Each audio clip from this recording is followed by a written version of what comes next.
अस्सलाम वालेकुम नाज़रीन। हम आज आपके पास एक नई वीडियो और नई रेसिपी के साथ हाज़िर हुए हैं।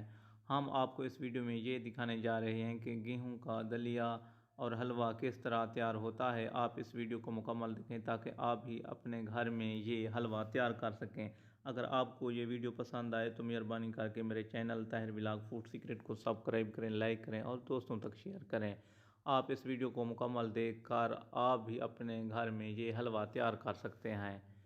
अगर आपको ये वीडियो पसंद आए तो मेहरबानी करके मेरे चैनल को सब्सक्राइब करें, लाइक करें और दोस्तों तक शेयर करें ताकि आपको इस तरह की वीडियो हम फराहम करते रहें। Thanks for watching.